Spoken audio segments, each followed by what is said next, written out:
ketika Nabi Muhammad itu sedang makan, kemudian rasa laparnya hilang, stop. Kanjeng Nabi mengasih pelajaran kepada kita bahwa perut ini adalah gudangnya penyakit. Apa saja itu penyakit kita berasal dari perut kita sendiri. Makanya perut itu perlu dijaga dengan baik-baik karena perut adalah gudangnya penyakit. Al-ma'idatu baitudda. Lara kopok, kopokan, nginung pil, mancing weteng beli. Sing mate lara mata, nginung pil beli. Mancingnya men dipilih, nginung weteng yang diobati perutnya semuanya, iya. Nah itu sumber penyakit. Makanya Kanjeng Nabi menganjurkan supaya menjaga kesehatan perut ini, perut kita dibagi 3. Sepertiga untuk makanan padat, sepertiga untuk air, sepertiga untuk udara. Ya, jangan semuanya isinya makanan semua.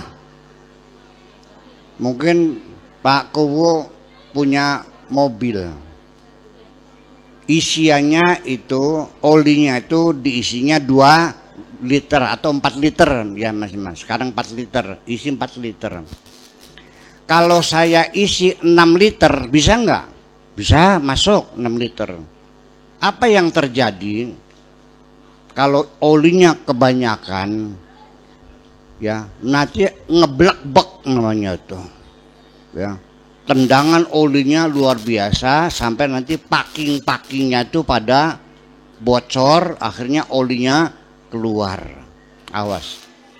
Terlalu padat makanan, terlalu penuh sekali sampai perut kita ngeblek-blek kayak ngisi oli mobil kebanyakan, akhirnya packing-packingnya pada bocor, olinya belaratan kemana-mana.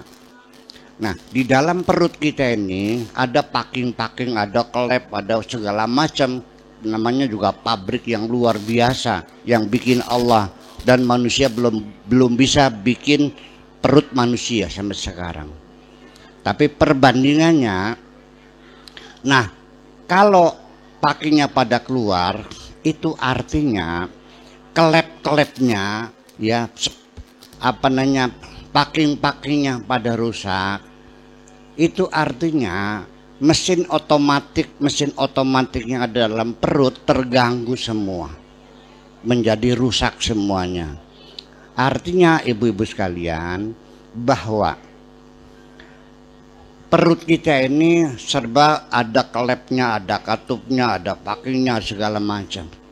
Kalau kebanyakan isinya pada bocor tuh, darah kita memerlukan itu, darah ini antara 90, 100, paling banyak 140 itu harus nutup klepnya, klek nutup.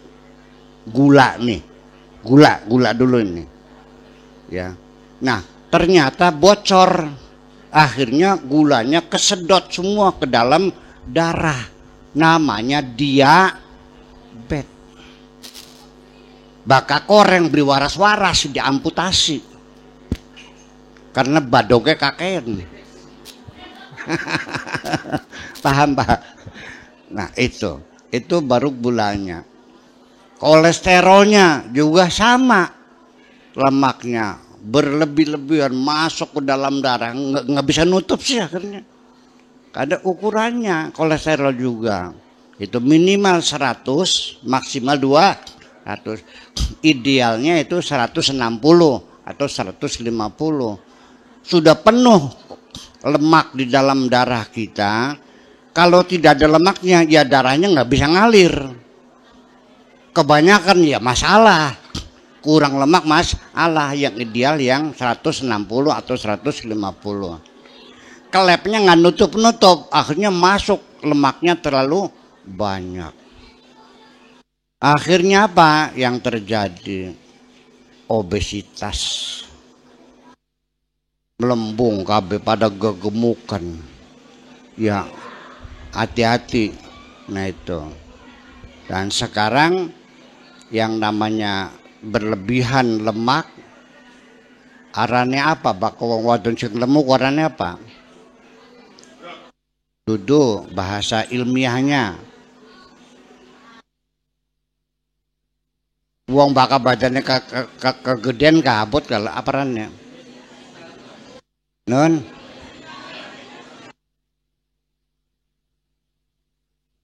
Obesitas. Ngerti obesitas? Lemu kayak drum. Bakal melaku kayak uru-ur ya beria melakukan. Dulu obesitas itu dianggapnya gejala. Tapi sekarang obesitas sudah masuk dalam patologi, yaitu sebagai penyakit. Ya, namanya degeneratif. Nah, penyakit degeneratif seperti kolesterol, seperti diabetes, asam urat dan sebagainya itu adalah penyakit degeneratif. Obatnya tidak ada yang lain. Langka obatnya, langka pile bu. Obatnya kembali dengan pola hidup yang sehat, yaitu mengatur asupan kita. Paham bu? Bukan obat diantam, ya sudah karena diabetes, ya sudah stop, jangan minum teh manis, jangan minum kopi manis. Buah-buahan juga ada zona merah, zona biru, zona kuning, ya anggur, kelengkeng itu sebaiknya dihindari saja. Yang bagus jambu, ya kan gitu. Pisang juga itu zona kuning gitu tuh. Jadi ada ilmu makanan, ilmu gizi, dokternya dokter gizi, semuanya berilmu. Nabi Muhammad itu 1400 tahun yang lalu memberikan contoh yang luar biasa. Ayo, ngandel dengan Kanjeng Nabi. Ngandel, luar biasa. Ini teman sekarang seperti itu. Ya, memang iya ada obatnya, tapi itu tidak menyembuhkan.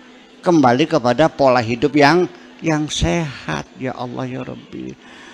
Kanjeng Nabi itu artinya manusia betul, tetapi apa yang dia sampaikan kepada kita itu betul-betul dari Allah Subhanahu wa ta'ala. Ilmu pengetahuan yang luar biasa.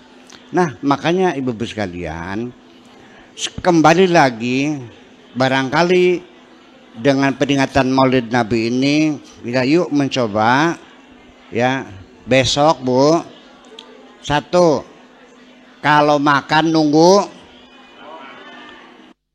kalau laparnya sudah hilang, lauknya masih banyak, uruk lagi enggak? Enggak ada. Enggak sampai kenyang berhenti. Ada rahasia yang terkandung di dalam makan sebelum kenyang berhenti. Artinya itu sedang di puncak kenikmatan. Iya. Ibu-ibu sekalian, enaknya makan ning ilat di atas tenggorokan. Itu kenikmatannya. Kalau sudah masuk perut semuanya sama. Makan bolu kenyang. Makan godogan boled kenyang. Kalau sudah dalam perut ya kenyang. Nikmatnya di mana? Di lidah kita ini. Jadi artinya ketika kita makan berhenti sebelum kenyang, itu artinya kita sedang di puncak kenikmatan. Jadi artinya hidup ini dinikmati. Saya mau cerita ibu-ibu sekalian.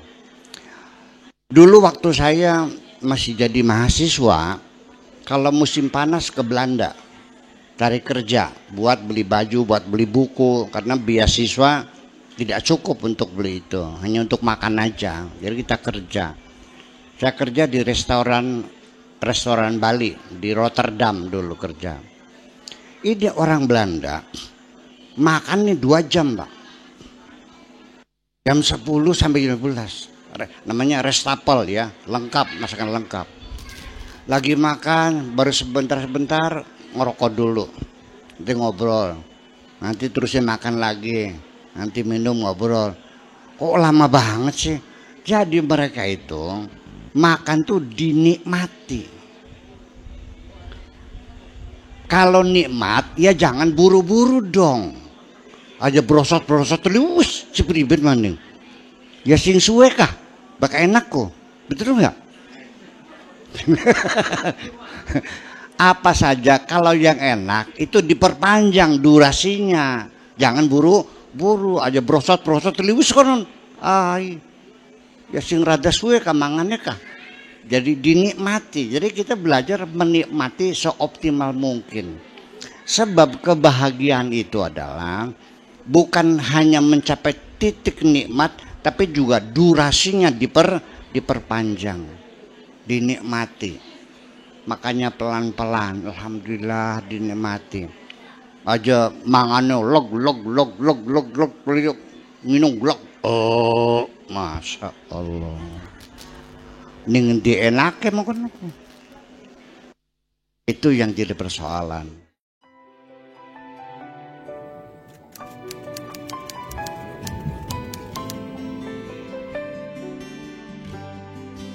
Aku hanya ingin berbagi kebahagiaan dan tidak menggurui siapapun. Terlalu sulit bagiku untuk menyalahkan siapapun. Akan tetapi apabila ada orang yang ingin mengisi raporku, tentu aku sangat gembira sekali. Dan kujamin aku tidak akan sakit hati sedikit.